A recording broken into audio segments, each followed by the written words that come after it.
I was able to check out the Lego Adventure Book 2 from my public library. And this one kind of continues the story of our author, Megan, and her sig fig as she goes around trying to, learn how to build different things out of Lego pieces. And so she talks to other building experts. But in this one, there's actually a bad guy called Destructor. And he is destroying everybody's buildings. And the book came out in 2014, so it's a year after her first book. We have our table of contents again. And Meg spends a lot more time on her builds in this book. So there's a lot more of what she did and how she what she learned from the first book and how she could make her house better, things she could add on. But she also came up with the Fire Dragon, which is a train and a dragon put together, and it does move. And she was very proud of this build, and she should. It looks really cool, and so she gives you directions on how you can build the train dragon, Tragon. And it is a cool build.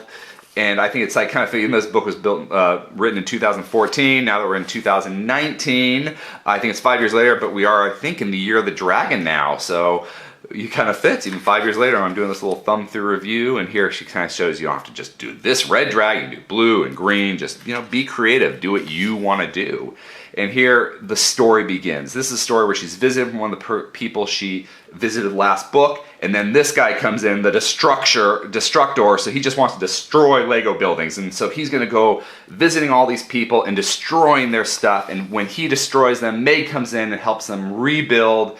And when they do that rebuilding, that's how we learn what they do to kind of make their models look great. And here for Mark does Vipers. And this is really interesting because I guess there was like an online competition where people got together to kind of make who can make different Vipers and which one's the best. And there's actually the rules. To make a Viper, these are the only things a Viper needs. So you need 2 forward prongs. So you've got those 2 forward prongs. Doesn't matter what they look like, just 2. 1 person cockpit. So you only have 1 person in these designs. 2 rear wings. So you can see these 2 rear wings, lots of different designs, but there's 2 of them. And 1 vertical fin. So you got that 1 vertical fin at least. This one's got 2, but you just need that vertical fin in there somewhere, and you've got a Viper. And from these basic rules, these 1, 2, 3, 4, you've got a Viper, and then you can change it around to make whatever design you want. And so that was kind of cool. I never knew about that, the Vipers or even the competition. So after he goes there, the Destructor guy goes to R. And if you remember from the last book, R was all about stickers, kind of bringing a model to life. And for this one, he still talks a lot about cars, because R is really known for his car designs. But one of the cool things, the tricks that he showed you, was how to convert a regular car into a convertible.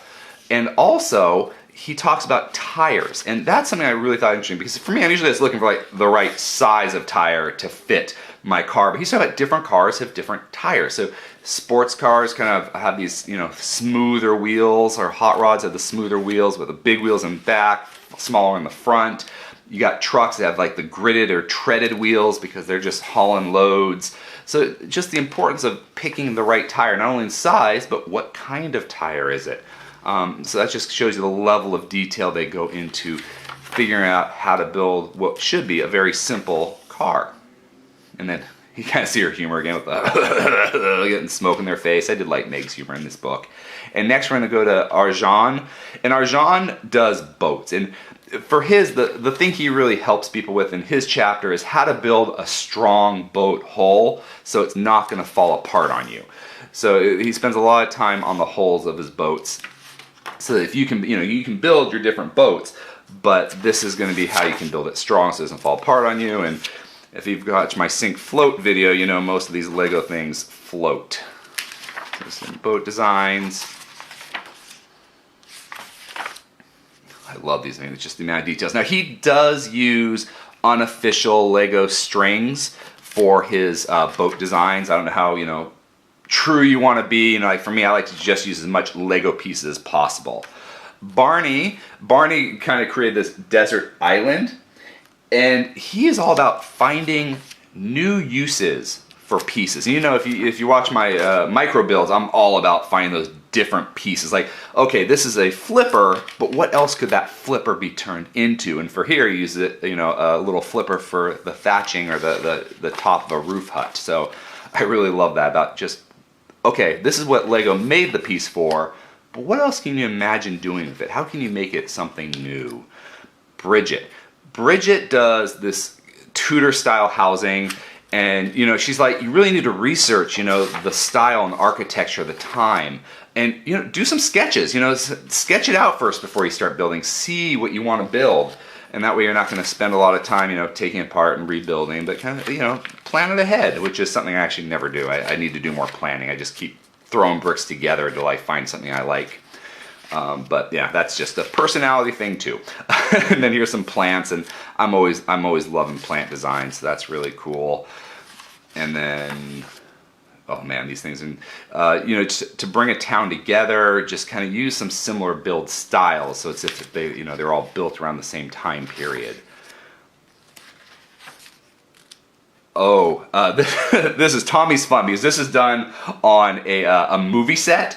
So he's like creating micro vehicles for a movie set. So you've got this like huge like vehicle that's really just kind of a smaller vehicle. And for him, and this is true, when you're trying to create these iconic vehicles in micro scale, try to think of, those things that make it, unique. What is that shape of the Millennium Falcon that stands out? He didn't say Millennium Falcon, but I've done a few of those. And here it shows you how to actually make a video camera, lighting for your studio, so you can make a studio. But for me, it was all about his micro builds and finding those iconic shapes that make it stand out, or colors that make it stand out to everybody. And then Tyler. I was actually a little bit disappointed in Tyler's thing, because Tyler is all about a post-apocalyptic world, and I think he's got some great designs. I love his designs. I love his work.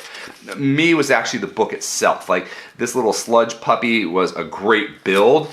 But what I love about the apocalyptic designs, and what he mentions, is how you kind of got these dilapidated buildings that are falling down, and have a very weathered look because they're not maintained at all. But when we get to how to make it, it's just like a very quick build without a lot of tips of how do you get that crumbling effect? How do you make it look weathered without looking symmetrical? And so I wish they would have spent more time with this section. So that's just a personal preference thing, because I would have liked to have learned more about that. And then we've got Marco. Marco does these kind of medieval buildings, and for him, he's all about the plants around the building, using different plant pieces to make the building come to life. Because if you just have this building with nothing around it, it becomes very static. But if you add some vegetation to it, or snow, it really helps bring it to life. And then we have Yvonne. Yvonne, for her, she really focuses on the interior design of your building. So yes, okay, you've made a kitchen, but what does a kitchen have? What does this kitchen have? You need pantries, you need a microwave, you need a refrigerator. Think of all the things that would be in that room that make it usable, because you don't just have a kitchen. A kitchen has a purpose. So when you're doing it, think what the purpose is. What's the purpose of the gym? What's the purpose of a classroom? So really think about that. And then finally we come to our Daniel again, the retired Lego builder, and he taught us how to do diagonal slopes last time. And this one, I didn't really learn anything new in this chapter. I saw some cool builds. What I really loved was his huge telephone box, which is huge on the outside and tiny on the inside, which was just a great Doctor Who joke. So I love the humor on this chapter. Didn't learn a lot, but it was an entertaining one. And of course there are good designs, because the instructions in this book are great. And then the adventure continues, because we have captured Destructor at the end here, but now he needs to be brought to the collectors, the common creator builders, to go on trial, and that will be our next adventure.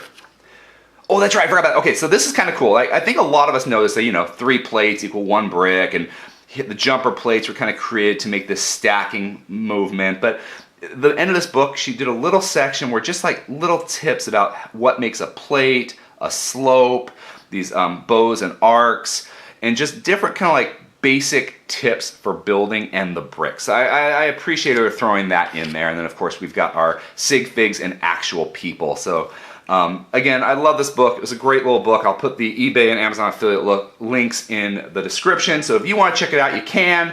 But I just love my local public library. If you enjoyed this video, please subscribe, and you can click on the image to watch another video. Until next time, let's keep building together.